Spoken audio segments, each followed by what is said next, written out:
يا أيها الذين آمنوا اتقوا الله حق تقاته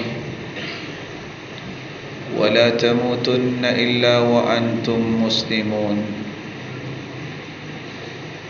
يا أيها الناس اتقوا ربكم الذي خلقكم من نفس واحدة وخلق منها زوجها وبث منهما رجالا كثيرا ونساء واتقوا الله الذي تساءلون به والأرحام إن الله كان عليكم رقيبا يا أيها الذين آمنوا اتقوا الله وقولوا قولا سديدا يصلح لكم أعمالكم ويغفر لكم ذنوبكم ومن يطع الله ورسوله فقد فاز فوزا عظيما أما بعد فأعوذ بالله من الشيطان الرجيم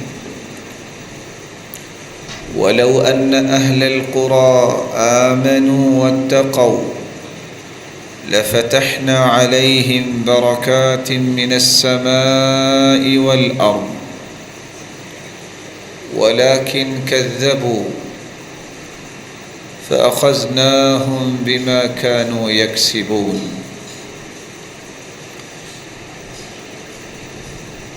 لائق التکریم سامعین مکرم، اللہ رب العزت ہم سب کے خالق و مالک ہیں۔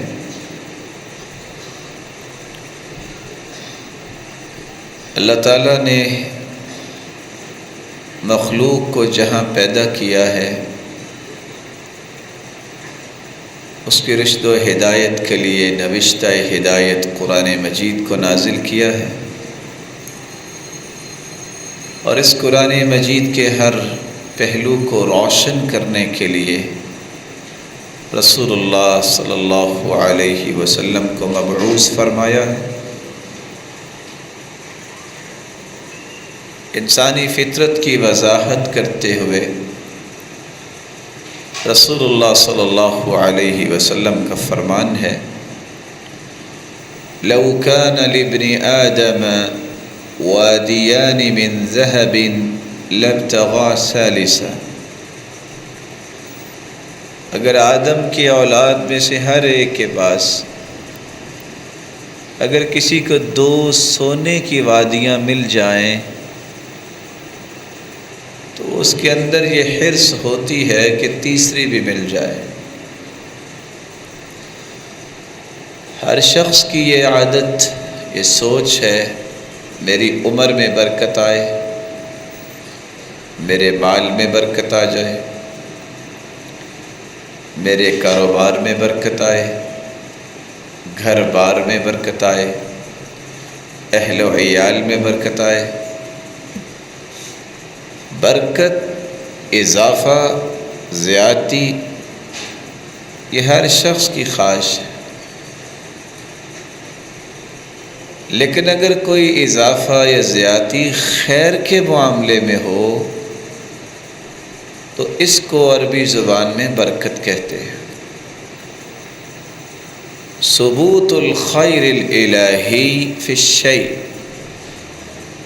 کسی بھی چیز کے اندر اللہ تعالیٰ خیر پیدا کر دیں، خیر ڈال دیں، وہ تھوڑی ہونے کے باوجود بھی بہت زیادہ نظر آئے تو یہی وہ برکت ہے جو اللہ کی طرف سے نازل شدہ ہوتی ہے اور انسان کی زندگی اور آخرت کو خوبصورت بناتی ہے۔ اس لیے اللہ تعالیٰ کا احسان عظیم بھی ہے کہ اللہ تعالیٰ نے اپنے پیغمبر کے ذریعے ایسی راہوں کا تعین کیا جن راہوں پہ چلتے ہوئے انسان برکتیں حاصل کر سکتا ہے۔ کچھ لوگوں کا ذہن یہ ہوتا ہے کہ شاید برکت اور اضافہ صرف حرام طریقے سے ہو سکتا ہے، کچھ لوگ چوری اور سود کے مال کی وجہ سے کہتے ہیں کہ ہمارے پاس مال کی بہتات ہو جائے گی، شاید دھوکے اور فراڈ کی وجہ سے ہم زیادہ امیر بن جائیں گے، یا ظلم و زیادتی کی وجہ سے ہماری دھاک بیٹھ جائے گی لوگوں پر اور ہماری قوت جو ہے وہ تسلیم کر لیں گے۔ لیکن یہ سارے طریقے اللہ کی ناراضگی اور ظلم کے طریقے ہیں۔ اصل برکت ملتی ہے تو ان راہوں پہ چلنے سے جن راہوں کا تعین قرآن مجید نے کیا ہے، جن راہوں کا تعین رسول اللہ صلی اللہ علیہ وسلم نے کیا ہے۔ تو آج کے اس خطبے میں ہماری گفتگو کا محور وہی چند نکات ہوں گے کہ کون سے ایسے اعمال ہیں کہ جن اعمال کو بجا لانے سے اللہ تعالیٰ کی طرف سے برکتوں کا نزول ہوگا، میری اور آپ کی زندگی بابرکت بن جائے گی، میرے اور آپ کے ایمان میں برکت آئے گی، میرے اور آپ کے مال و دولت میں برکت آئے گی، اہل و عیال اور کاروبار میں برکت آئے گی۔ برکتوں کے اس سلسلے کو حاصل کرنے کا سب سے پہلا اصول یہ ہے کہ ہر کام کرتے وقت سب سے پہلے بسم اللہ کہیے۔ رسول اکرم صلی اللہ علیہ وسلم کا فرمان ہے، اذا دخل الرجل بیتہ فذکر اللہ عند دخولہ وعند طعامہ، جب بھی کوئی شخص گھر داخل ہوتا ہے اللہ کا ذکر کرتا ہے، گھر داخل ہوتے وقت اور کھانا کھاتے وقت، تو شیطان اپنے چیلوں سے کہتا ہے، لا مبیت لکم ولا عشاء، آج نہ تو یہاں کھانا ملے گا اور نہ ہی یہاں آج سونے کی جگہ ملے گی۔ فَإِذَا دَخَلَ فَلَمْ يَذْكُرِ اللَّهَ عِنْدَ دُخُولِهِ، اگر کوئی شخص گھر داخل ہو اور گھر داخل ہونے کی دعا نہیں پڑھتا، اللہ کا ذکر نہیں کرتا، تو شیطان یہ اعلان کرتا ہے، أَدْرَكْتُمُ الْمَبِيتَ، آج آرام یہاں ہی ہوگا۔ اور اگر کوئی شخص اذا لم يذكر الله عند طعامه، اگر کھانا کھاتے وقت کوئی شخص بسم اللہ نہیں پڑھتا تو شیطان اعلان کر دیتا ہے، ادرکتم المبیت والعشاء، آج تم کھانا بھی یہاں سے ہی کھاؤ گے اور تمہارے سونے کا بندوبست بھی ہو چکا ہے۔ تو برکت انسان کو اس وقت ملتی ہے جب شیطان اس کے مال میں شریک نہ ہو، اور شیطان کو اپنے مال میں شریک ہونے سے بچانے کے دو طریقے ہیں۔ آپ کھانا کھاتے وقت بھی بسم اللہ پڑھیے، اپنے گھر داخل ہوتے وقت سلام کہیے اور دعا پڑھیے، اور اسی بات کو اللہ رب العزت نے قرآن مجید میں کچھ یوں بیان کیا ہے، فَإِذَا دَخَلْتُمْ بُيُوتًا فَسَلِّمُوا عَلَىٰ أَنفُسِكُمْ تَحِيَّةً مِّنْ عِندِ اللَّهِ مُبَارَكَةً طَيِّبَةً كَذَلِكَ يُبَيِّنُ اللَّهُ لَكُمُ الْآيَاتِ لَعَلَّكُمْ تَعْقِلُونَ۔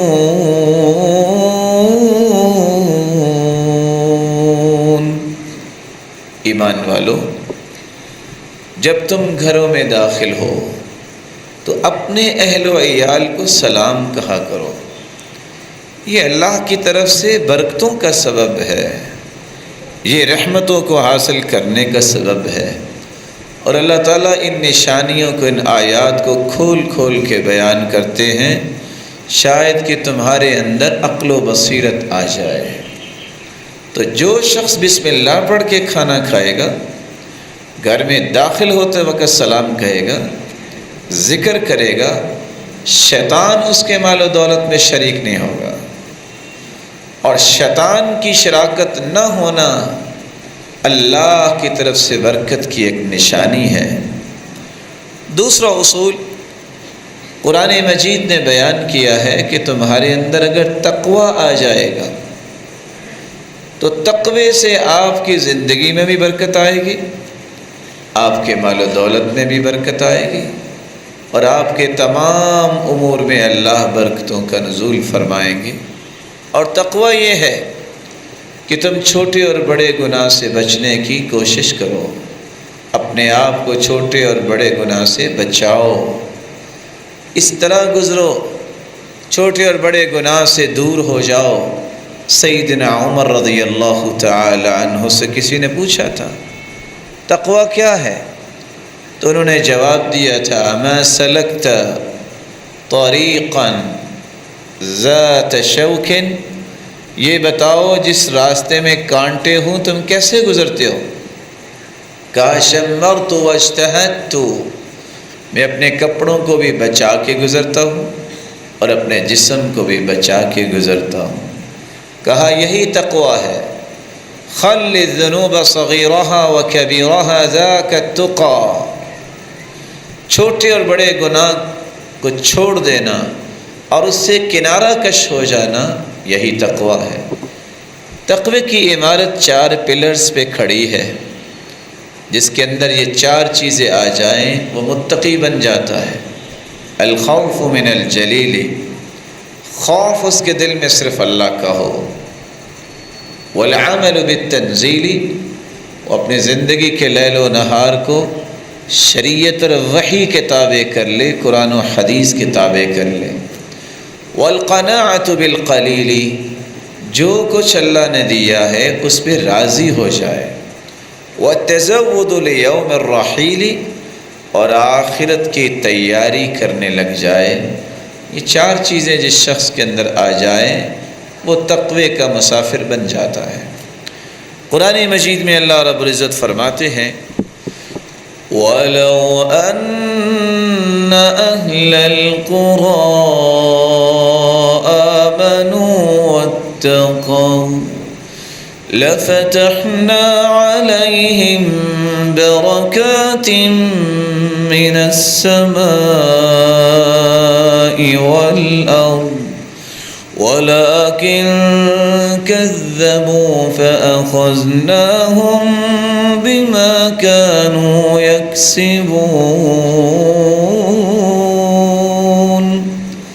اگر بستیوں والے، دیہاتوں میں رہنے والے، زمین میں بسنے والے اگر یہ اللہ پر ایمان لے آئیں اور تقوی اختیار کر لیں، اللہ سے ڈر جائیں، تو اللہ کا یہ وعدہ ہے میں آسمان سے بھی برکتوں کو نازل کروں گا۔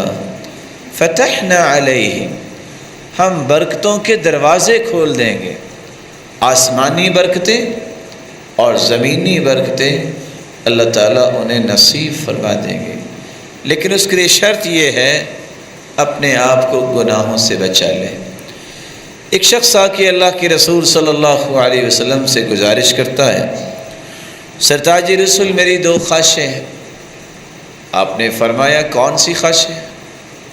کہا پہلی خواہش میری یہ ہے کہ میں ساری کائنات سے بڑا عبادت گزار بن جاؤں۔ آپ نے فرمایا بن سکتے ہو، کیسے بنوں گا؟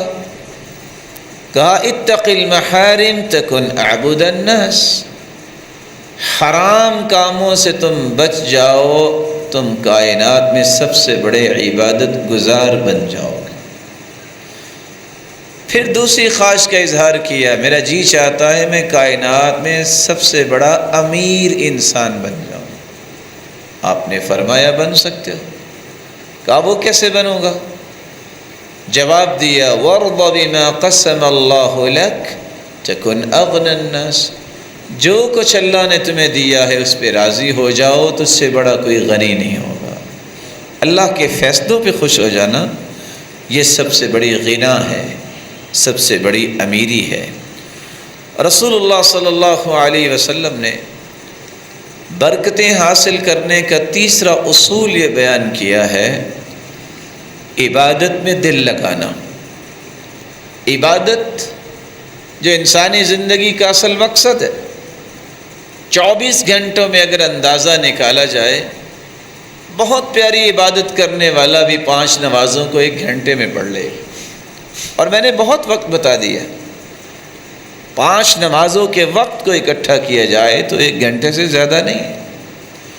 23 گھنٹے انسان اپنی مرضی سے گزارتا ہے، اپنے کام کاج آرام کرتا ہے، لیکن 1 گھنٹہ جو عبادت کا ہے، اگر انسان اس کا اہتمام کر لے، اپنے آپ کو کلی طور پر فارغ کر لے۔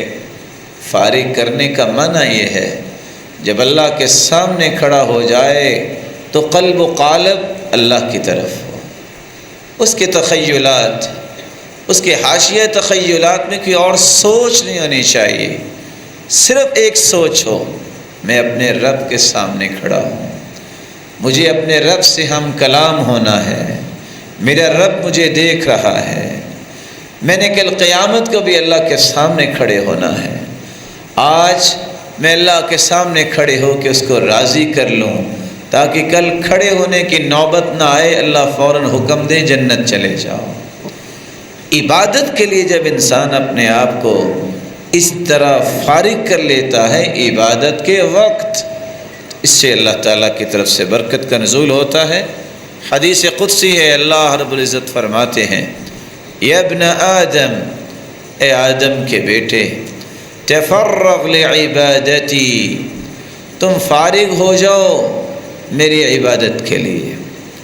کیسے فارغ ہو جاؤ؟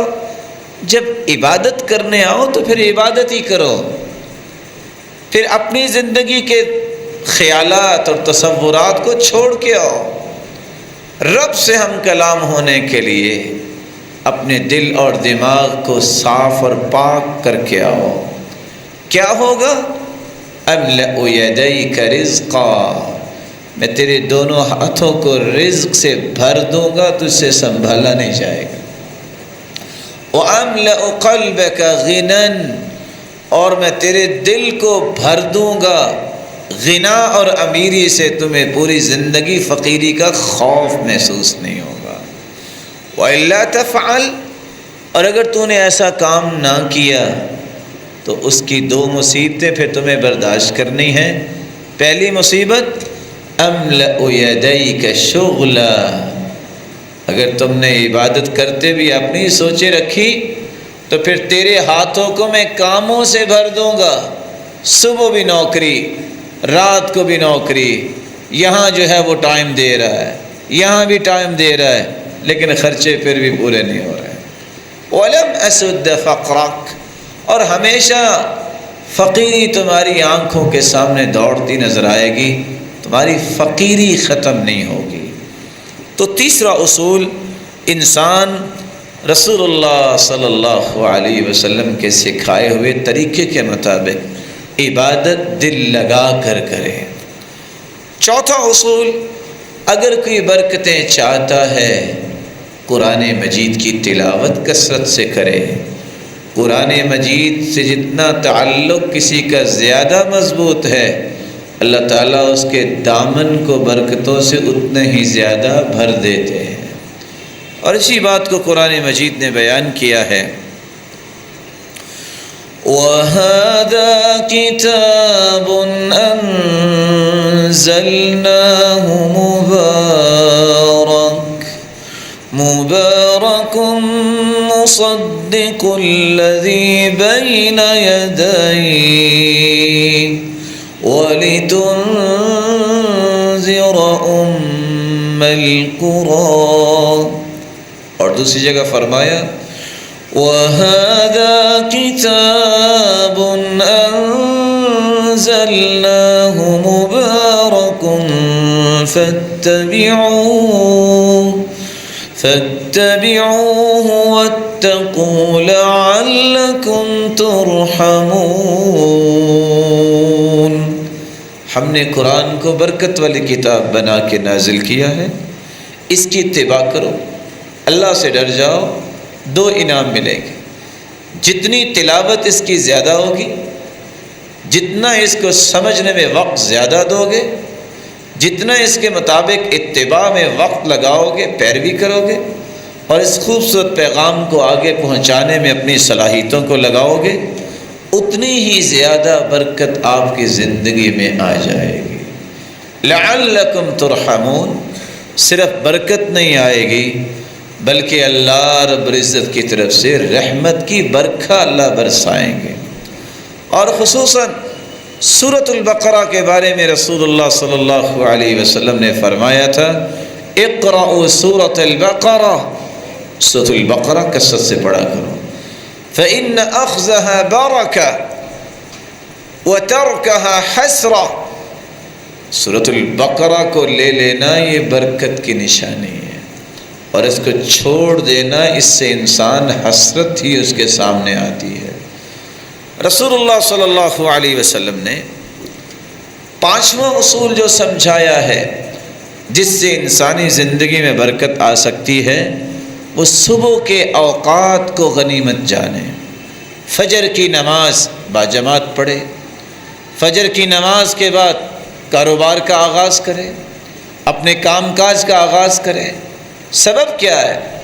رسول اللہ صلی اللہ علیہ وسلم نے فرمایا ہے، من صلی الفجر فی جماعہ فہو فی ذمۃ اللہ، جو فجر کی نماز باجماعت پڑھ لیتا ہے وہ اللہ کی ضمانت میں چلا جاتا ہے، اور جو اللہ تعالیٰ کی ضمانت میں چلا جائے اس کو کوئی نقصان نہیں پہنچا سکتا۔ فلا تخفروا ذمۃ اللہ، اللہ تعالیٰ کی ضمانت کو تم خود نہ توڑا کرو۔ اور فرمایا، اللہم بارک لامتی فی بکورہا، اے اللہ میری امت کے لیے صبح کے اوقات میں برکت فرما دے۔ ابو صخر الغامدی تاجر تھے رضی اللہ عنہ، جب انہوں نے اس حدیث کو سنا تو پہلے سورج نکلنے کے بعد اپنے غلاموں کو کام پہ بھیج دے، اس دن کے بعد انہوں نے فجر کی نماز کے بعد ذکر و اذکار سے فارغ ہونا اور اپنا کاروبار شروع کر دیا۔ اللہ تعالیٰ نے اتنی برکت دی، اللہ کے رسول کی دعا تھی کہ اللہ نے اتنا مال دیا، پڑوسیوں کو کہتے ہیں کچھ جگہ اگر آپ مجھے دے دیں تاکہ میں اپنا سامان رکھ سکوں۔ جب یقین ہوتا ہے تو پھر اللہ تعالیٰ برکتوں سے نوازتے بھی ہے۔ اور ویسے بھی آج کل کی میڈیکل یہ بتاتی ہے کہ انسان کی طبیعت، انسان کا برین اور انسان کے جسم کے جو الہندسہ الجسمیہ ہے، اللہ تعالیٰ نے جو نیچر بنائی ہے، انسان صبح کے اوقات میں اس کی سوچ، اس کا فکر اور اس کی فہم اور اس کی سمجھ بالکل پیک پہ ہوتی ہے۔ جو روشنی بڑھتی جاتی ہے، 11 بجے اور 11 بجے سے بعد وقت آتا ہے تو انسان کے جسم میں اضمحلال آ جاتا ہے کہ یہ وقت وہ ہے کہ اس وقت اس کو کچھ آرام کرنا ہے، اس لیے شریعت نے قیلولے کا حکم دیا اور فرمایا قیلوا فإن الشیطان لا یقیل، تم قیلولہ کیا کرو، شیطان قیلولہ نہیں کرتا۔ سائنس نے بھی اس بات کو آج مانا ہے کہ اگر 26 منٹ 26 منٹ آپ 11 بجے سے لے کر ظہر تک اپنی کمر سیدھی کر لیں تو آپ کے 24 گھنٹے کی تھکاوٹ دور ہو جائے گی۔ رسول اللہ صلی اللہ علیہ وسلم نے اس لیے صحابہ کرام کو فرمایا کہ اگر برکتیں چاہتے ہو تو صبح کے اوقات کو غنیمت سمجھو، اس کو استعمال کرو۔ رسول اللہ صلی اللہ علیہ وسلم نے یہاں تک فرمایا کہ اگر تم نے حجامہ بھی کروانا ہے، الحجامۃ علی الریق امثل وفیہا شفاء وبرکہ، ویسے بھی حجامہ علاج ہے، جب بھی کرواؤ اللہ تعالیٰ اس سے انسان کو شفا دے گا کیونکہ حدیث ہے۔ لیکن اگر آپ نہار منہ اگر تم حجامہ کرواتے ہو تو اللہ نے اس میں 2 رحمتیں رکھی ہیں، شفا بھی رکھی ہے اور ساتھ برکت بھی رکھی ہے۔ برکت کیسے؟ بلا شبہ حجامہ کرواتے وقت وہ چند قطرات ہوں یا زیادہ خون تو نکلے گا۔ برکت کیا ہے؟ باوجود اس کے کہ خون کا اخراج ہوتا ہے، لیکن اللہ تعالیٰ جو باقی خون ہے اس خون میں برکت فرما دیں گے، اسے طاقتور بنا دیں گے، اور اس کی وجہ سے اللہ رب العزت اس جسم کو بھی توانا کر دیں گے۔ چھٹا وہ طریقہ جس کے ذریعے انسان اپنے آپ کو برکتوں کے قریب لے جا سکتا ہے، رسول اللہ صلی اللہ علیہ وسلم نے فرمایا تھا کہ اگر تمہاری زندگی میں خوشی کا موقع عید الفطر آ جائے، عید الاضحیٰ آ جائے، تو زندگی میں اس کو چھوڑنے کا ارادہ نہ کرنا، سب کام چھوڑ کر عیدگاہ میں پہنچو، امام کی دعا میں شریک ہو جاؤ، خطیب کے کلمات کو سنو۔ اور رسول اللہ صلی اللہ علیہ وسلم نے فرمایا کس لیے؟ فَيُكَبِّرْنَ بِتَكْبِيرِهِمْ وَيَدْعُونَ بِدُعَائِهِمْ وَيَرْجُونَ بَرَكَةَ ذَلِكَ الْيَوْمِ وَطُهْرَتَهُ۔ اللہ تعالیٰ اس دن خصوصی برکتوں کا نزول فرماتے ہیں اور لوگوں کو گناہوں سے پاک صاف کرتے ہیں۔ جو شخص وقت پہ جاتا ہے، دعا میں شریک ہوتا ہے، اللہ رب العزت جہاں باقی مومنوں اور مسلمانوں کو گناہوں سے پاک صاف کرتے ہیں، اس کو بھی پاک صاف بھی فرمائیں گے، اور جو بھی برکت آسمان سے اللہ نازل کریں گے یہ اس کا شریک ہو جائے گا اور اس کا بھی حصہ اور نصیب محفوظ ہو جائے گا۔ رسول اللہ صلی اللہ علیہ وسلم نے صحابہ کرام کو جو تربیت دی وہ اس لیے وقت کی بڑی قدر کیا کرتے ہیں۔ اس لیے حسن بصری کہا کرتے تھے ادرکت اقواما كانوا على اوقاتهم اشد منكم حرصا على دراهمكم ودنانيركم۔ لوگوں، میں نے صحابہ کو دیکھا جس طرح تمہیں درم و دینار بڑے قیمتی لگتے ہیں، ان کو وقت اس سے بھی زیادہ قیمتی لگتا تھا۔ اس لیے عبداللہ ابن مسعود رضی اللہ تعالی عنہ فرمایا کرتے تھے ما ندمت على شيء الا على يوم غربت شمسه ونقص فيه اجلي ولم يزد فيه عملي۔ میں نے آج تک کسی چیز پہ ندامت نہیں حاصل کی، مجھے ندامت نہیں ملی آج تک، لیکن ایسا دن جس دن کو میں گزار لوں، سورج غروب ہو جائے اور میری زندگی کا ایک دن کم ہو گیا اور میرے عمل میں کوئی اضافہ نہیں ہوا نیکیوں میں، یہ میرے لیے ندامت کا دن ہوگا۔ لیکن میں نے آج تک ندامت کو دیکھا نہیں ہے، میں اپنے اوقات کو اللہ کے دین کے لیے استعمال کرتا ہوں۔ انسان اگر برکت چاہتا ہے تو 7واں طریقہ یہ ہے کہ کثرت سے استغفار کرے۔ کثرت سے استغفار سے اللہ تعالیٰ مال و دولت میں برکت عطا کر دیتے ہیں۔ فَقُلْتُ اسْتَغْفِرُوا رَبَّكُمْ إِنَّهُ كَانَ غَفَّارًا يُرْسِلِ السَّمَاءَ عَلَيْكُمْ مِدْرَارًا وَيُمْدِدْكُمْ بِأَمْوَالٍ وَبَنِينَ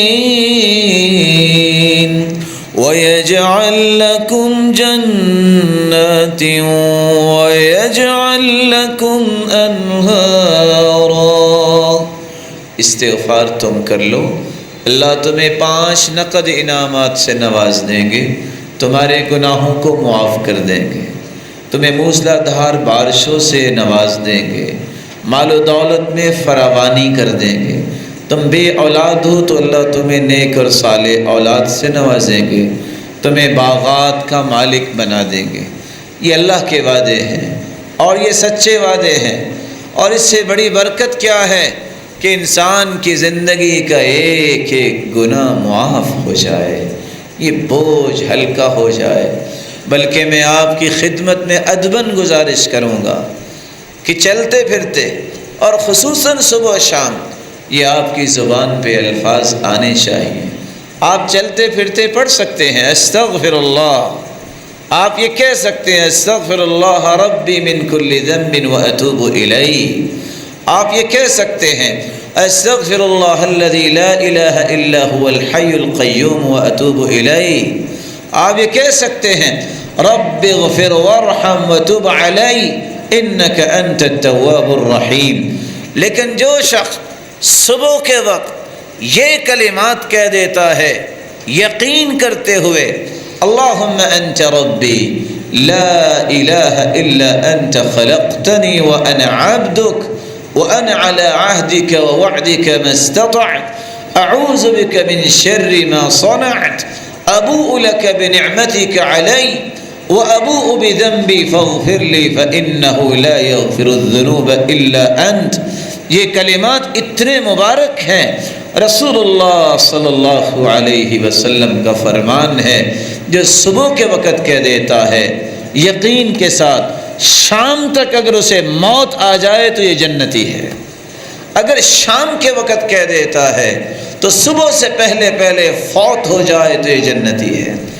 24 گھنٹوں کی ضمانت اس حدیث نے دے دی، اس لیے انسان کی زندگی کا کوئی پتہ نہیں، نہ جانے کس وقت اللہ کی طرف سے بلاوا آ جائے اور انسان کس حالت میں ہو یہ تو اللہ ہی جانتا ہے۔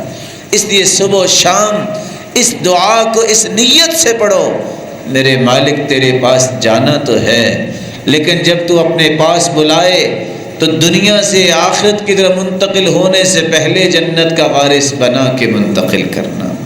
اور صبح و شام یہ دعا پڑھا کرے اللہم انی عبدک وابن عبدک وابن امتک اللہم انت ربی لا الہ الا انت خلقتنی وانا عبدک وانا على عہدک ووعدک ما استطعت اعوذ بک من شر ما صنعت ابوء لک بنعمتک علی وَأَبُوءُ بِذَنْبِي فَاغْفِرْ لِي فَإِنَّهُ لَا يَغْفِرُ الذُّنُوبَ إِلَّا أَنْتَ۔ دعا حسن المسلم میں موجود ہے، کوشش کریں، زیادہ لمبی نہیں، ایک طرف جنت کا سودا ہے اور ایک طرف گنتی کی 4 سے 5 لائنیں ہیں۔ اللہ رب العزت ہمیں ایسے اذکار کو اپنے معمولات میں شامل کرنے کی توفیق عطا فرمائے۔ 8واں طریقہ جس سے انسان کی زندگی میں برکت آتی ہے، انسان اپنے مال کو پاک کرنے کے لیے، اپنے مال میں برکت حاصل کرنے کے لیے صدقات اللہ کی راہ میں پیش کرے اپنی استطاعت کے مطابق، اپنی طاقت کے مطابق، لیکن غرض ایک ہو۔ وہ غرض کیا ہے؟ میرا رب راضی ہو جائے۔ اگر رب کی رضا مقصود ہو پھر ایک کھجور بھی اگر اللہ کی راہ میں کو دیتا ہے تو صحابہ نے ڈھیر لگائے ہوئے تھے، ایک شخص کے پاس تھی ہی ایک کھجور، اس نے اسے پکڑا اور ڈھیر کے اوپر رکھ دیا۔ آپ نے فرمایا اس پورے ڈھیر سے تیری ایک کھجور قیمتی ہے۔ جب انسان اللہ کی رضا کے لیے معمولی کام بھی کرتا ہے تو اللہ اس معمولی کو بھی پوری دنیا کے لیے نمونہ بنا دیتے ہیں۔ اور اسی بات کو اللہ رب العزت نے فرمایا قل ان ربی یبسط الرزق لمن یشاء من عباده ویقدر له وما انفقتم من شیء فهو یخلفه۔ جو بھی تم خرچ کرتے ہو تمہارا اور اللہ کا مقابلہ ہے، تم خرچ کرو گے اللہ تم پہ کریں گے۔ اور حدیث بھی کہتی ہے انفق یا ابن آدم انفق علیک، تم میری راہ میں خرچ کرو میں تیرے اوپر خرچ کروں گا۔ کون جیتے گا؟ جب اللہ کے ساتھ کسی کا مقابلہ ہو تو اللہ ہی جیتیں گے۔ ہم جتنا بھی خرچ کر لیں ہمارا مال تو ختم ہو سکتا ہے لیکن میرے رب کے خزانے تو ختم نہیں ہو سکتے۔ اور دوسری جگہ اللہ رب العزت نے فرمایا وَمَا آتَيْتُم مِّن زَكَاةٍ تُرِيدُونَ وَجْهَ اللَّهِ فَأُولَٰئِكَ هُمُ الْمُضْعِفُونَ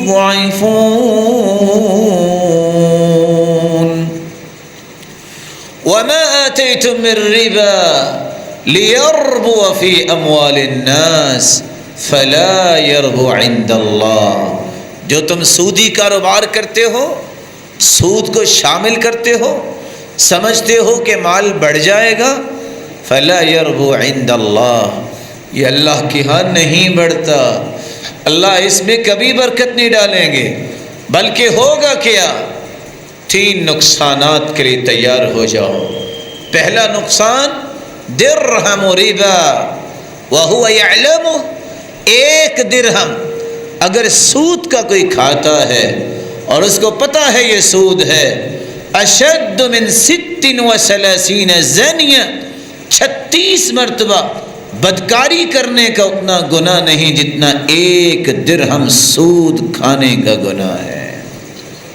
اور دوسری جگہ فرمایا لعن اللہ آکل الربا وموکلہ وشاہدہ وکاتبہ وہم فیہ سوا، سود کھانے والا، سود کھلانے والا، سود کی ڈرافٹنگ کرنے والا اور ایز اے وٹنس گواہی دینے والا، یہ چاروں کے چاروں گناہ میں برابر ہیں۔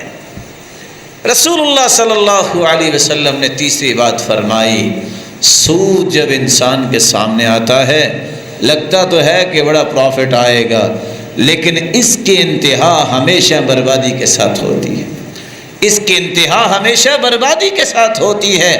اور بربادی کیوں نہ ہو، جس نے اللہ اور اس کے رسول سے جنگ کا اعلان کر دیا ہو وہ برباد نہیں ہوگا تو کیا ہوگا؟ اس لیے قرآن مجید میں اللہ رب العزت فرماتے ہیں یا ایھا الذین آمنوا اتقوا اللہ وذروا ما بقی من الربا ان کنتم مؤمنین فإن لم تفعلوا فأذنوا بحرب من اللہ ورسولہ، ایمان والو سودی معاملات کو چھوڑ دو، اگر تمہارا ایمان ہے تو تمہیں ان کو چھوڑنا ہوگا، لیکن اگر تم اس ایمان کی پرواہ نہیں کرتے اور تمہیں اللہ کا خوف نہیں تو یاد رکھنا فأذنوا بحرب من اللہ ورسولہ، تم اللہ اور اس کے رسول کے ساتھ جنگ کرنے کے لیے تیار ہو جاؤ۔ تمہیں اگر برکت چاہیے تو تم کیا کرو؟ زکوٰۃ دو، صدقات اللہ کی راہ میں دو۔ کیا ہوگا؟ وَمَا آتَيْتُم مِّن زَكَاةٍ تُرِيدُونَ وَجْهَ اللَّهِ، وہ صدقہ، وہ زکوٰۃ جس سے تمہاری غرض یہ ہو رب راضی ہو جائے۔ فَأُولَٰئِكَ هُمُ الْمُضْعِفُونَ، اللہ فرماتے ہیں برکتیں تمہارے ہاتھ میں جتنی مرضی خود ہی لے لو۔ اولئک هم المضعفون، یہ صدقہ اور زکوٰۃ دینے والے اللہ نے ان کو ہی کہہ دیا ہم المضعفون، یہ جتنی برکتیں چاہتے ہیں اتنا زیادہ صدقہ زکوٰۃ دیں۔ اور آج بات بھی سچی ہے، اگر مسلمان زکوٰۃ دینے والے صحیح زکوٰۃ دیں، معاشرے کے اندر کوئی فقیر اور مسکین نظر نہ آئے۔ لیکن آج صرف ایک ہی دوڑ ہے، پیسہ جمع کیا جائے، کس طرح میرے پاس زیادہ پیسہ ہو سکتا ہے۔ آج یا پیسے کی دوڑ رہ گئی یا فیم کی دوڑ رہ گئی، کون کتنی شہرت پاتا ہے۔ ان لوگوں کو بتانا چاہیے، رسول اللہ صلی اللہ علیہ وسلم کا فرمان ہے من آتاہ اللہ مالا فلم یؤد زکاۃہ، جو شخص جس کو اللہ نے مال سے نوازا پھر اس کا مال اتنا ہو گیا کہ اس پہ زکوٰۃ بنتی ہے۔ زکوٰۃ کب بنے گی؟ جب اس کا مال 7.5 تولے سونے کے برابر ہو گیا، 52.5 تولے چاندی کے برابر ہو گیا، اور سال گزر گیا اس پہ زکوٰۃ ہے، پھر وہ زکوٰۃ نہیں دیتا، قیامت کا دن ہوگا، مسل لہ شجاعا اقرع، ایک گنجا سانپ اس پہ مسلط کیا جائے گا۔ دنیا میں مال تو برباد ہوا ہی ہوا اور پالید ہوا ہی ہوا، پاکیزگی تو نہ ہو سکی۔ قیامت کو یہ گنجا سانپ اس کی گردن کے اندر ڈالا جائے گا، توق بن جائے گا۔ صحیح بخاری اور مسلم کی روایت ہے، یأخذ بالحزمتئی یعنی شدقائی، پھر وہ توق بنا ہوا سانپ اس کی باچھوں سے پکڑے گا اور کھینچے گا اور کہے گا انا کنزک انا مالک، میں ہوں تیرا خزانہ، میں ہوں تیرا وہ بینک بیلنس جس سے تم زکوٰۃ نہیں دیا کرتے تھے۔ وہ گنجا سانپ آخر کیوں ہوگا؟ اللہ کے رسول نے اس کو گنجا کیوں کہہ دیا؟ اتنا زہریلا ہوگا، اگر دنیا میں ایک مرتبہ پھونک مار دے وہ سانپ تو دنیا کی ساری ہریالی جل کے راکھ بن جائے۔ رسول اللہ صلی اللہ علیہ وسلم کا فرمان سچا ہے۔ اور یاد رکھیے یہ قیامت کے دن دیکھنا پڑے گا جو زکوٰۃ نہیں دیتا۔ یہاں میں 3 باتیں زکوٰۃ کے متعلق اور بیان کر دوں، شاید کہ کسی کے دل میں اتر جائے میری یہ بات۔ آج ہم نے سمجھا کہ اللہ کو بھی دھوکہ دے سکتے ہیں، اللہ کو کوئی دھوکہ نہیں دے سکتا، دھوکہ انسان ہمیشہ اپنے آپ کو ہی دیتا ہے۔ زکوٰۃ ایک رکن ہے اسلام کا، زکوٰۃ اس کا ایک پیمانہ ہے، زکوٰۃ اس کا ایک پیرامیٹر ہے، زکوٰۃ اس کا ایک اصول ہے۔ اپنی مرضی سے زکوٰۃ نہ دو۔ کیا ہوتا ہے؟ بس جی ہم اس طرح کر لیتے ہیں۔ اس طرح کرنا کون سا اصول ہے؟ آپ کسی فیکٹری میں جائیں، کسی کمپنی میں جائیں، یا کسی اناج والے کے پاس جائیں، کسی شاپ والے کے پاس جائیں، کسی انڈسٹریلسٹ کے پاس جائیں، اس کو پوچھیں زکوٰۃ کا اصول کیا ہے؟ وہ کیا کہے گا؟ گھی بناتے ہیں اور ہم ہر مہینے سوچا ہوا ہے کہ ہم نے جو ہے وہ 20 کلو گھی دے دینا ہے، یہ اصول ہے۔ شاپ والے کے پاس جائیں، کہتا ہے بس ہم نے سوچا ہوا ہے ہر روز ہم 10 روپے 100 روپے 1000 روپے دیتے ہیں، یہ زکوٰۃ کا اصول نہیں۔ زکوٰۃ کے اصول کے مطابق زکوٰۃ دی جائے، 100 میں سے 2.5%، 2.5 روپے سال گزرنے کے بعد اگر 7.5 تولے سونا ہے اس کے برابر تمہارے پاس مال ہے، سال تک تمہارے پاس رہا، خواہ آپ نے کاروبار میں لگا لیا، سرکولیٹ ہو رہا ہے، لاسز بھی ہو رہے ہیں، پروفٹس بھی آ رہے ہیں، سال کے بعد دیکھو کہ کتنا مال ہے، اور اس وقت زکوٰۃ دو، حساب سے، لم سم نہیں، اپنے کرائیٹیریے نہیں۔ جب شریعت کے قانون کو انسان چھوڑ کے زکوٰۃ دیتا ہے تو اس زکوٰۃ کو زکوٰۃ نہیں کہتے۔ انڈسٹریلسٹ کے پاس جائیں، ہم جی لوہا بناتے ہیں اور ہم نے سوچا ہوا ہے جب کوئی مسجد والا آئے گا تو اس کو ہم اتنی رعایت کریں گے ہماری زکوٰۃ پوری ہو جائے گی۔ نہیں میرے بھائی، یہ زکوٰۃ کا کوئی اصول نہیں۔ میرے پاس اینٹوں کی فیکٹری ہے، ہم نے سوچا ہوا ہے ہر مہینے 1 سے 2 ٹرالیاں ہم نے اینٹ کی دینی ہیں، یہ کوئی زکوٰۃ کا اصول نہیں ہے۔ زکوٰۃ کے اصول کے مطابق زکوٰۃ دیں، پھر اللہ کے ہاں وہ کنسیڈر ہوگی۔ اور دوسری بات بھی میں کہہ دوں، آج مسلمانوں کو نہ جانے کیا ہو گیا، ان مسلمانوں کے اندر ہوس کتنی آ گئی۔ کبھی کسی نے سوچا زکوٰۃ کا مطلب ہے وَآتُوا حَقَّهُ يَوْمَ حَصَادِهِ، اناج ہے، غلہ ہے، اگر اللہ تعالیٰ نے تمہیں نعمت سے نوازا ہے، جس دن تم کاش کرتے ہو گھر بعد میں لے کے جاؤ، حق پہلے اللہ کا ادا کرو۔ ہمارے یہ کام نہیں رہے، جس دن زکوٰۃ بنتی ہے اس دن دو۔ ہم کیا کرتے ہیں، اس سال رمضان جب آئے گا تو زیادہ چالاک اور عقل مند لوگ کیا کریں گے، جو اس سال کی زکوٰۃ ہے وہ رکھ لیں گے۔ ناراض نہ ہوئیے گا، میں آپ کا بھائی آپ کو ایمان کی راہیں دے رہا ہوں، اس سال کی زکوٰۃ رکھ لوں گا، اگلا پورا سال تقسیم کروں گا۔ اور ساتھ کیا ہوگا؟ بندہ بڑا نیک ہے، جب بھی جائے خالی ہاتھ نہیں موڑتا، اور وہ پیسہ جو زکوٰۃ کا ہے اپنے کاروبار میں رکھے رکھتا ہوں۔ تاجر آپ بھی ہوں گے، کچھ اسلامی تجارت کے اصول قرآن و حدیث نے بھی سکھائے ہیں۔ مجھے بتاؤ، جو زکوٰۃ کا مال ہے وہ تو آپ کا نہیں رہا، وہ آپ کے پیسے میں شامل ہو کے جو پروفٹ لا رہا ہے، کس کو دیتے ہو؟ پھر حق یہ ہے جب زکوٰۃ کا وقت آیا تم فارغ ہو جاؤ دے کر۔ اگر تمہیں اتنی خیر خواہی ہے معاشرے سے، یا کم از کم تم سمجھتے ہو کہ میرے پاس سے کوئی خالی نہ مڑے، اگلے سال کی زکوٰۃ پہلے دینا شروع کر دو، رمضان میں جا کے حساب کر لینا۔ صحیح بخاری کی روایت ہے، یہ تو جائز ہے۔ سیدنا عباس رضی اللہ تعالی عنہ کہا اللہ کے رسول میں زکوٰۃ تو رمضان میں دیتا ہوں، فلاں وقت دیتا ہوں، ضرورت مند اب آ گیا ہے، میں اگر اب دے دوں اور حساب اس وقت جا کے کر لوں ٹھیک ہے؟ فرمایا دے دو۔ یہ کرو نا کام جو آپ نے آئندہ رمضان کو دینی ہے، وہ سارا سال دے کے جاؤ نا، اور رمضان کو حساب کر لینا۔ ہم کہتے ہیں نہیں، یہ کھاتے اللہ کی طرف نکلنے چاہیے، ہماری طرف نہیں۔ پیسے اللہ کے ہیں، زکوٰۃ اللہ کا حق ہے، اس کو ہم تقسیم کر رہے ہیں۔ سارا سال ناموری بھی ہو رہی ہے، دکان سے مڑ کے بھی کوئی نہیں جا رہا، اور حقیقت کیا ہے؟ ظلم کر رہے ہیں۔ جو پیسہ آپ کے پاس رکھا کس بنیاد پہ آپ نے رکھا؟ اس کو اپنے پروفٹس کو ساتھ میں لا رہے ہو، وہ بھی پڑا ہوا ہے، کاروبار میں لگا ہوا ہے، اس کی زکوٰۃ کہاں سے دو گے؟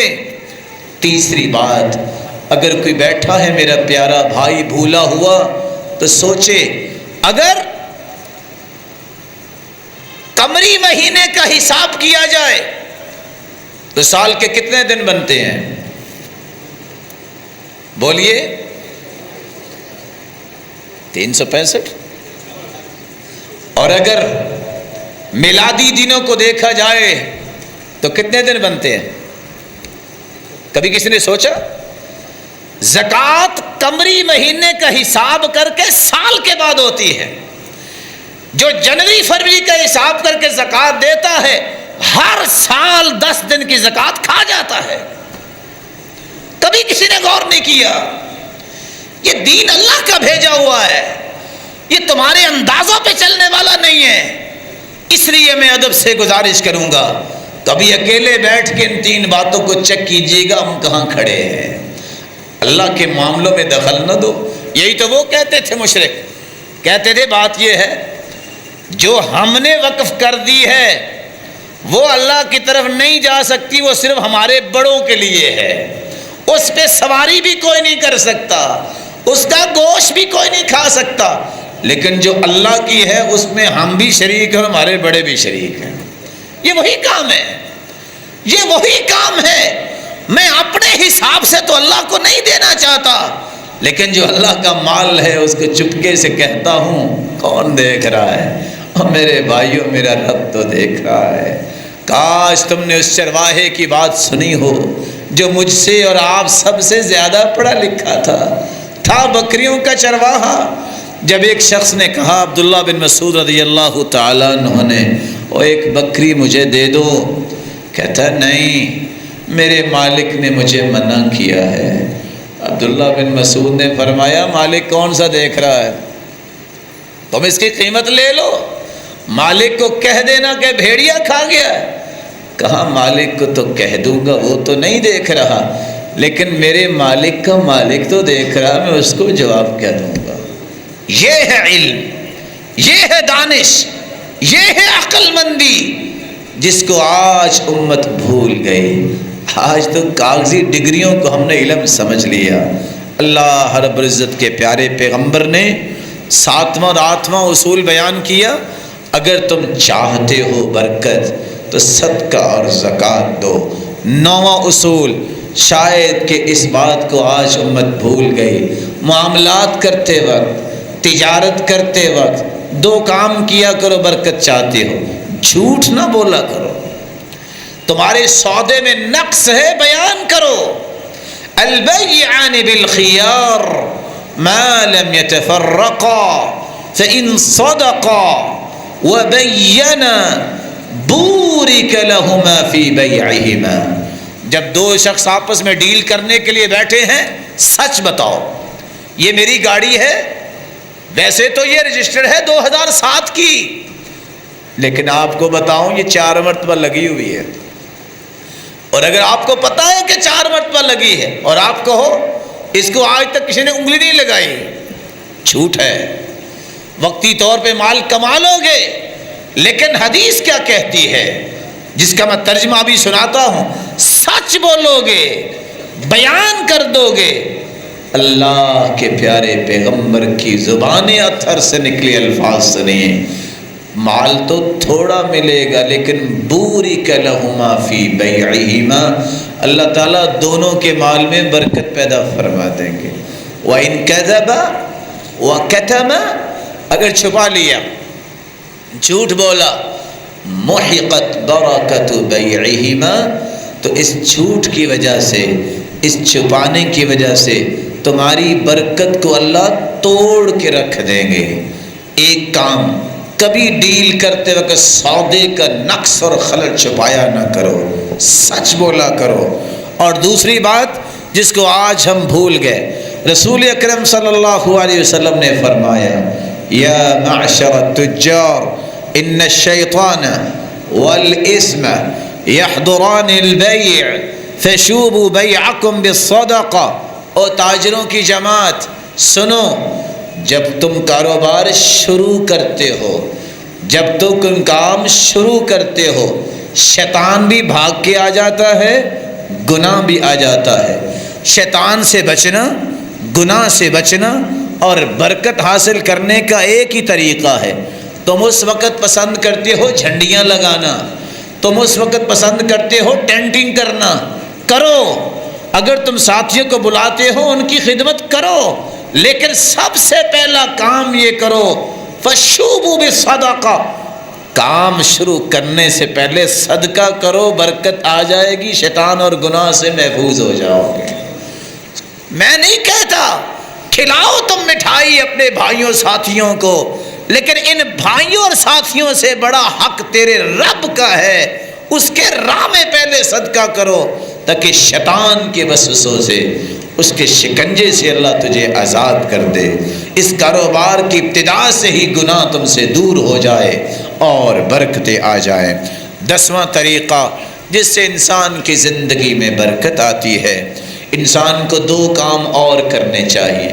جو کچھ ہے شکر کر لے، جو نہیں ملا کہے میرے رب نے میری قسمت میں لکھا ہی نہیں تھا، اور جو ہے اس کے اوپر بخل نہ کرے، رشتہ داروں پہ خرچ کرے. رسول اللہ صلی اللہ علیہ وسلم پر قرآن نازل ہوا، لَإِن شَكَرْتُمْ لَأَزِيدَنَّكُمْ، اگر تم شکر کرو گے تو اللہ تمہیں اور عطا کریں گے. وَلَئِن كَفَرْتُمْ، اگر تم نے ناشکری کی، ان عذابی لشدید، تو میں پہلے بھی چھین لوں گا. جب مال آ جائے تو پھر انسان کو کبھی بھی اپنے رشتہ داروں کو بھلانا نہیں چاہیے. یہ اللہ کے دن ہیں، اللہ یہ بھی کر سکتے ہیں، آج تمہیں خاندان کا بڑا بنایا، کل ایک وقت یہ بھی آ سکتا ہے خاندان والوں کے پاس مال ہو، تم 1-1 روپے کو ترستے نظر آؤ. اس لیے اللہ کے دیے ہوئے مال کے آنے کے بعد کبھی آنکھیں نہ پھیر لینا، کبھی اپنے آپ کو یہ نہ سمجھنا کہ میں بہت بڑا بن گیا ہوں. سعد نے بھی یہی کہا تھا، بڑا مال اللہ نے دیا ہے. اللہ کے رسول نے بلایا، ادھر آؤ، انما تنصرون وترزقون بضعفائکم. کبھی یہ نہ سوچنا کہ میرا لینتھ ایکسپیرینس ہے، میں بڑا پڑھا لکھا ہوں، میں بڑا سمجھدار عقل و دانش رکھتا ہوں. تمہیں اس لیے برکت نہیں ملی، تمہیں برکت ملی اس لیے ہے تم کمزوروں کی مدد کرتے ہو، تم ضعفاء کا خیال رکھتے ہو، تم فقیروں کے لیے چھت بنتے ہو، تم ضرورت مندوں کی ضرورت کو پورا کرتے ہو. آج کوئی ضرورت مند آ جائے ہمارے ماتھے پہ سلوٹیں آ جاتی ہیں. آج کوئی ضرورت مند آ جائے تو چودھری صاحب کہتے ہیں یہ تو ختم ہی نہیں ہوتے. آج کوئی مانگنے والا آ جائے تو ہم کہتے ہیں یہ چہرہ یہاں سے گم کر لے. یاد رکھنا یہ تیرے رب کے فیصلے ہیں، یہ فیصلے دوسری طرف بھی جا سکتے ہیں۔ اللہ کے رسول صلی اللہ علیہ وسلم نے فرمایا تھا کہ یہ انسان کے ہاتھ میں جو اللہ نعمت رکھتا ہے، اگر وہ پھر تقسیم نہیں کرتا، اللہ پھر وہ ہاتھ بدل دیتے ہیں، اللہ یہ ہاتھ بدل دیتے ہیں۔ اس لیے سلف جب ان کے پاس کوئی ضرورت مند آتا تو وہ رونے لگ جاتے۔ پوچھنے والا پوچھتا کیا ہو گیا؟ کہا رو اس لیے رہا ہوں کہ اللہ نے مجھے پسند کر لیا، تبھی تو میرے ہاتھ پہ لوگوں کی ضرورتیں رکھ دی ہیں، وگرنہ کس کے ہاتھ پہ اللہ ضرورتیں رکھتے ہیں؟ جس کے ہاتھ پہ لوگوں کی ضرورتیں پوری ہوتی ہیں، یہ تو اللہ کا پسندیدہ ہے۔ اس لیے اپنے ماتھے پہ سلوٹیں نہ لائیے۔ رسول اکرم صلی اللہ علیہ وسلم کا فرمان سنیے، من احب ان یبسط له فی رزقه وان ينسأ له فی عسره فلیصل الرحم۔ جو چاہتا ہے میری زندگی میں برکت آ جائے، میری زندگی لمبی ہو جائے، میرا مال اس میں فراوانی آ جائے، میرا مال اور زیادہ ہو جائے، اس کو چاہیے کہ رشتہ داروں سے اچھا سلوک کرے، ان کے اوپر خرچ کرے۔ صحابی آئے اللہ کے رسول کے پاس، یا رسول اللہ صلی اللہ علیہ وسلم، ان لی قرابہ، میرے رشتہ دار ہیں، اصلهم ویقطعونی، میں تو ان سے صلہ رحمی کرتا ہوں، وہ کاٹ کاٹ کے مجھے پھینکتے ہیں، وَأُحْسِنُ إِلَيْهِمْ وَيُسِيئُونَ إِلَيَّ، میں تو احسان کرتا ہوں، وہ میرے ساتھ ہر وقت برائی کرتے ہیں، وَأَحْلُمُ عَنْهُمْ وَيَجْهَلُونَ عَلَيَّ، میں تو حلم و بردباری سے رہتا ہوں، وہ میرے ساتھ جہالت برتتے ہیں۔ جب تینوں باتیں سن لی، آپ نے فرمایا لئن كنت كما قلت وكأنما تسفهم المل ولا يزال معك من الله ظهير على ما دمت على ذلك۔ میرے صحابی اگر ایسی بات ہے جیسے تم کر رہے ہو، جیسے تم بتا رہے ہو، تو پھر خوش ہو جاؤ، تم نے تو 3 کام کر لیے۔ کون کون سے کام؟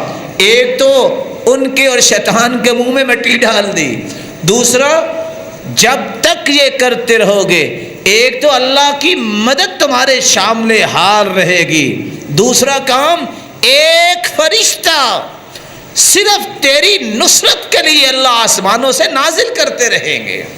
رسول اکرم صلی اللہ علیہ وسلم نے یہ 10 اصول بیان کیے۔ اللہ مجھے اور آپ کو عمل کی توفیق عطا فرمائے۔ وآخر دعوانا الحمد للہ رب العالمین۔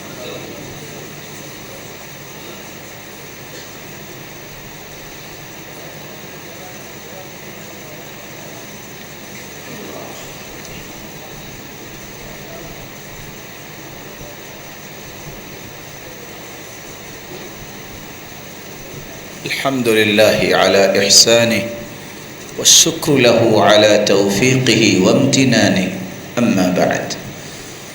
میری اور آپ کی زندگی میں برکت کیسے آ سکتی ہے؟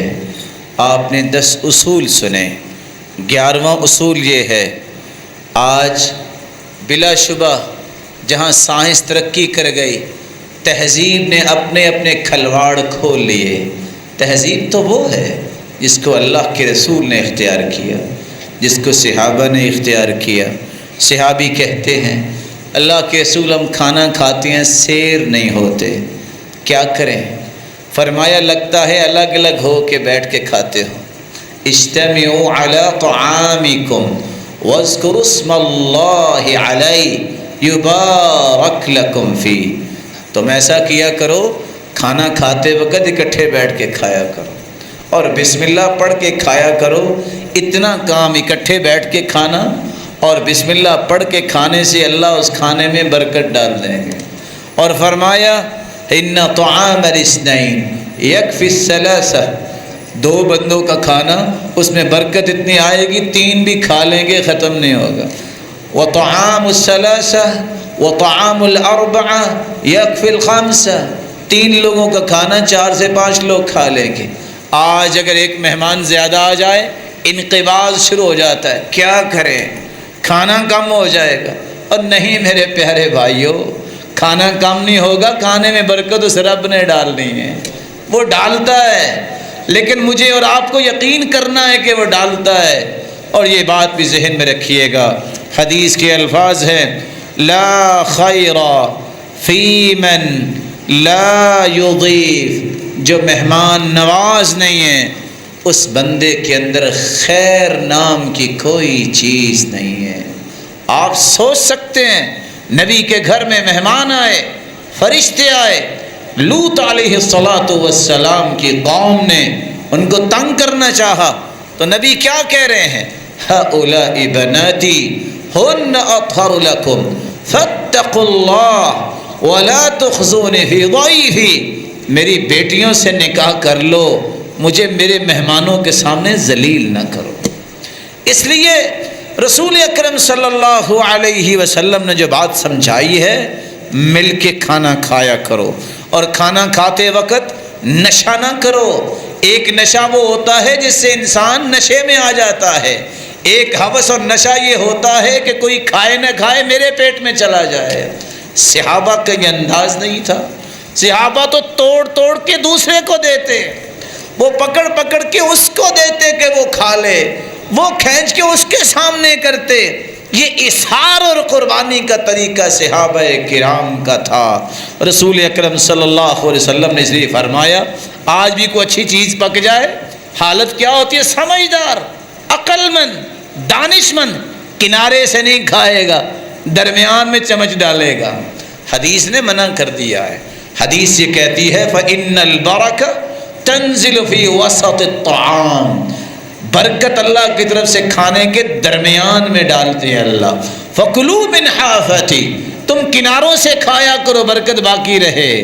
وَلَا تَأْكُلُوا مِنْ وَسَطِي، اور تم درمیان سے نہ کھایا کرو، منع کر دیا۔ لیکن جن کو نشہ ہوتا ہے اللہ تعالیٰ معاف فرمائے، کچھ لوگوں کا ذہن ہوتا ہے زندگی کا آخری کھانا ہے، شاید دوبارہ نہ موقع مل سکے۔ یہ مسلمان کی شان نہیں ہونی چاہیے۔ اور اگر آپ نے دیکھنا ہو کسی شادی بیاہ پہ دیکھ لیا کرو، اللہ کی قسم دیکھ کے سوائے شرمندگی کی اور کیا کہہ سکتے ہیں؟ بھی کھانا ہے، اللہ کی نعمت ہے، اگر تم دوڑ نہیں بھی لگاؤ گے پھر بھی مل جائے گا، اور اگر آپ بیٹھے رہو گے کوئی آپ کو ڈال کے بھی لا کے دے دے گا۔ اتنی حرص کھانے کی، اور پھر وہ کھانا پھر بھی بچ جاتا ہے، لیکن حرص ختم نہیں ہوتی۔ مومن کا کام کیا ہے؟ بحسب ابن آدم لقیمات یقن صلبہ، آدم کے بیٹے کے لیے اتنے ہی لقمے کافی ہیں، کمر سیدھی ہو جائے، وہ کام کاج کرنے کے قابل ہو جائے۔ فإن كان لا محالہ، اگر ضروری کھانا ہے کہ پتہ چلے کہ آج ہمارے بھائی مجاہد سامنے کو بڑا اچھا کھانا پکایا ہے، تو پھر بھی اندھے نہ ہو جاؤ، نشے میں نہ جاؤ، پھر بھی 3 حصوں میں تقسیم کرو۔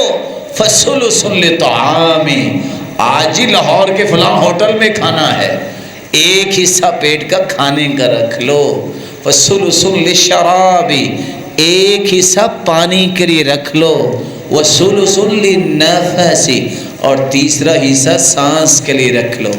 لیکن بادشاہ لوگ زیادہ ہیں، وہ کہتے ہیں یہ 3 حصے تو کھانے سے بھرو نا، وہ پانی تو دائیں بائیں آ ہی جائے گا، سانس کی کون سی بات ہے آئے نہ آئے۔ ایسے لوگ کبھی بھی اپنے آپ کو مہذب نہیں بنا سکتے۔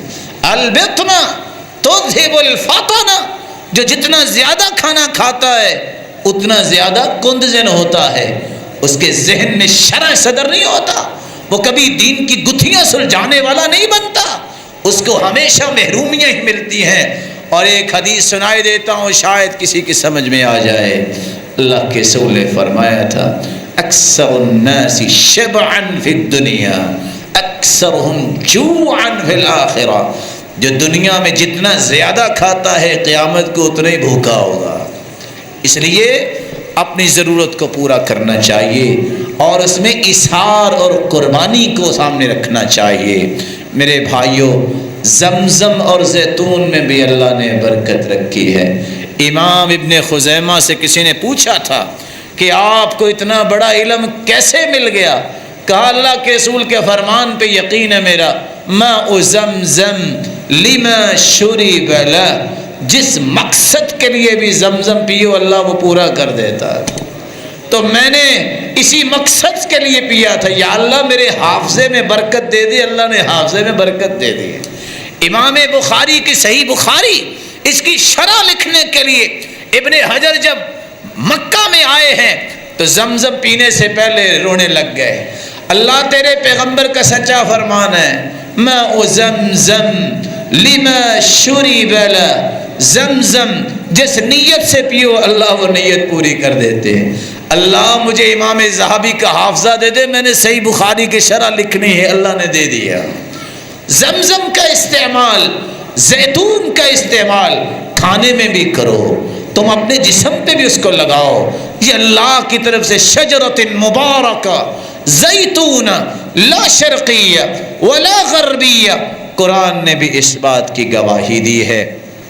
میرے معزز اور میرے پیارے بھائیوں، رسول اللہ صلی اللہ علیہ وسلم کا آخری فرمان سنیے تاکہ میں بات کو مکمل کر لوں، اور وہ فرمان کیا ہے؟ مصیبتیں، پریشانیاں یہ زندگی کا حصہ ہے، اس سے کوئی بچ کے نہیں گیا، نہ بچ کے کوئی جائے گا۔ اور اس کی وجہ سمجھیے، اگر دنیا میں کوئی کمی، اگر دنیا میں کوئی غم فکر نہ ہوتا تو کوئی جنت کی خواہش ہی نہ کرتا۔ جنت اور دنیا میں یہی فرق ہے، وہاں کوئی خوف نہیں ہوگا، لا خوف علیہم ولا هم یحزنون، نہ وہاں کوئی غم ہوگا، نہ وہاں کوئی بیماری ہوگی، نہ انسان وہاں بوڑھا ہوگا، کوئی پریشانی نہیں۔ اس لیے اللہ کے رسول کا فرمان ہے، جس بندے کو اللہ تعالیٰ آزمائے کسی بھی حالت میں ہو، فمن رضی بما قسم اللہ عز وجل بارک اللہ لہ فی ووسع، اگر انسان اللہ نے جو کچھ دیا اس پہ راضی ہو جائے، اللہ کے دو وعدے ہیں، میں اس میں ہی برکت ڈال دوں گا اور اس میں ایسی وسعت کروں گا جو تمہاری سوچ سے بھی باہر ہوگی۔ فَإِن لَّمْ يَرْضَ لَمْ يُبَارِكِ اللَّهُ لَهُ فِيهِ، اور اگر تم راضی نہیں ہوگے تو یاد رکھنا اللہ تمہارے مال میں برکت نہیں ڈالیں گے۔ اللہ رب العزت کے پیارے پیغمبر کی بات کو سمجھیے، اگر برکتیں چاہتے ہو اس کا یہ بھی طریقہ ہے جس کو آج امت نے چھوڑ دیا، اتحاد، اتفاق، اس کو مت چھوڑیے۔ یہ لسانی تعصب، یہ قومی تعصب، یہ خاندانی تعصب، یہ مسلکی اور جماعتی تعصب اور نہ جانے کون کون سے تعصب، اس کو چھوڑ دیجئے۔ احترام، اخلاق، نرمی، محبت، الفت، مودت، اجتماعیت کو فروغ دیجئے۔ اب کچھ نہیں بگڑے گا، تمہیں کوئی گالی دے دیتا ہے، تمہارا بازو ٹوٹ کے نہیں گر گیا، کچھ نہیں بگڑا۔ کسی نے اگر گالی دے دی ہے، تمہارا کان ٹوٹ کے نہیں گر گیا، گنتی کے چند لمحات صبر کی بات ہے۔ دیکھیے اللہ کے رسول کے سامنے سیدنا ابو بکر کو گالی دینے والا دے رہا تھا، وہ خاموشی سے کھڑے رہے، اللہ کے رسول بھی کھڑے رہے، ایک ہی جواب دیا، اللہ کے رسول چل دیے۔ اللہ کے رسول یہ کیا؟ میں نے تو ایک جواب دیا۔ کہا نہیں ابو بکر تم خاموش تھے، میں بھی خاموش تھا، اس کو جواب اللہ کے فرشتے دے رہے تھے۔ جب تو نے کہا کہ میں بھی جواب دے سکتا ہوں، فرشتے بھی چلے گئے، تو میں نے کہا میں بھی چلا جاتا ہوں، میری بھی ضرورت نہیں۔ اور اتنا انسان خوش قسمت ہے، جب اس کے بارے میں کوئی بات کرتا ہے فرشتے اس کا منہ توڑتے ہیں، فرشتے اس کا جواب دیتے ہیں۔ اس لیے کن کالشجرہ یرمی الیہا الاحجار وترمی الیہم الاسمار، درخت بنو، درختوں پہ جتنا پھل زیادہ لگتا ہے اس کی ٹہنیاں اتنی زیادہ جھک جاتی ہے، اور جس درخت پہ پھل نہیں لگتا، پاپولر جیسا، اس پہ پھل بھی نہیں لگتا، اونچا تو بہت ہوتا ہے، تو جو بندے پاپولر بننا چاہیں پھل ان پہ بھی نہیں لگتا، جو پاپولیرٹی چاہتے ہیں، پاپولر بننا چاہتے ہیں، پھل ان پہ بھی نہیں لگتا، لوگوں کے دلوں میں اس کی محبت بھی نہیں آتی۔ وہ درخت بنو جو پھل سے بھرا ہوا ہو، اس کی ٹہنیاں جھک جاتی ہیں، اس کے اندر تواضع آ جاتی ہے، اس کے اندر نرمی آ جاتی ہے، لوگ بڑی آسانی سے پھل توڑ لیتے ہیں، قصب فیض کرتے ہیں، اس کا احترام کرتے ہیں۔ اور نادان ہوتے ہیں بچے، بس اوقات 30 سالہ بھی بچے ہو جاتے ہیں۔ آپ کو پتہ ہے بیر کے درخت کے پاس جائے، بچے تو بچے ہیں، پتھر ماریں گے، بیر آگے سے بیر پھینکتا ہے، وہ پتھر نہیں مارتا، اور بس اوقات پتھر نہ ملے جوتی اتار کے مارتے ہیں۔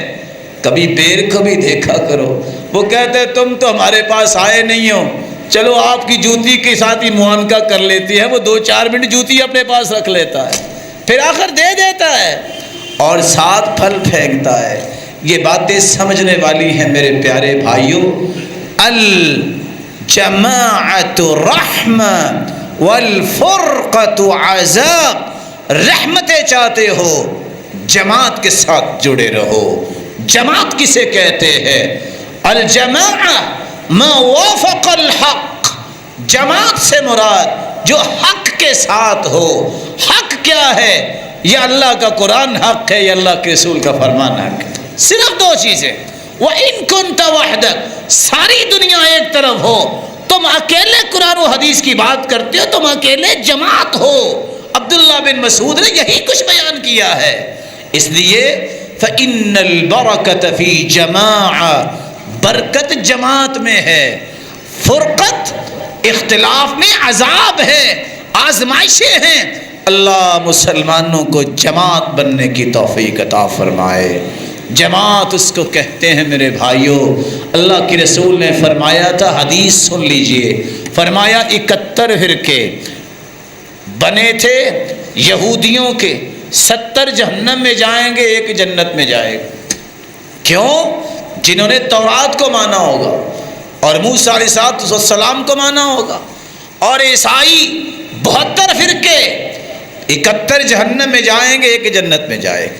جنہوں نے عیسیٰ علیہ السلام کو اللہ کا پیغمبر مانا اور انجیل کو سچا مانا، پھر میری امت کے 73 فرقے ہوں گے، 72 جہنم میں جائیں گے، 1 جنت میں جائے گا۔ قیل من ہم یا رسول اللہ، اللہ کے رسول ہوں گے کون سے وہ لوگ؟ آپ نے 2 لفظ بیان کیے، ان 2 لفظوں کو غور سے سنیے گا۔ ہم الجماعہ، وہ جماعت ہوگی۔ جماعت کون سی؟ ما انا علیہ و اصحابی، میرے صحابہ جماعت سے مراد جو دین میں لے کے آیا ہوں، جو میرے صحابہ نے سمجھا ہے۔ ہم الجماعہ، وہ جماعت ہوگی جس دین پہ آج میں ہوں اور میرے صحابہ ہوں گے، اس دین کو آگے پرموٹ کرنے والے ہوں گے۔ اسی لیے اللہ کے رسول نے فرمایا فَإِنَّ يَدَ اللَّهِ عَلَى الْجَمَاعَةِ، حق والوں کے اوپر ہمیشہ اللہ کا ہاتھ ہوتا ہے، اس لیے وہ اکیلے نہیں ہوتے۔ اور ساتھ فرمایا جو بندہ جماعت کو چھوڑتا ہے، یعنی قرآن کو چھوڑ دیتا ہے، حدیث کو چھوڑ دیتا ہے، فَقَدْ خَلَعَ رِبْقَةَ الْإِسْلَامِ مِنْ عُنُقِهِ، اس نے تو اسلام کا یہ زیور اپنے گردن سے اتار دیا ہے۔ اور اگر اسی حالت میں مر گیا، ماتمیتتاً جاہلیہ، اس نے قرآن و حدیث سے دور ہو کر زندگی گزاری، مر گیا تو جاہلیت کی موت مرے گا۔ اللہ ہم سب کو محفوظ فرمائے۔ مولائے کریم جتنے بیٹھے ہیں سب کو جماعت بنا، سب کی زندگیوں میں، مال و دولت میں، اولادوں میں، اہل و عیال میں، گھر بار میں، کاروبار میں برکت عطا فرما، ایسی برکتیں عطا فرما یہ حرام کی طرف آنکھ اٹھانے کو بھی اپنی آنکھوں کی توہین سمجھے، اور قیامت کے دن جنت میں سب کو جمع فرما، اپنے محبوب کی رفاقت نصیب فرما اور اپنا دیدار نصیب فرما۔ وما علی الا البلاغ۔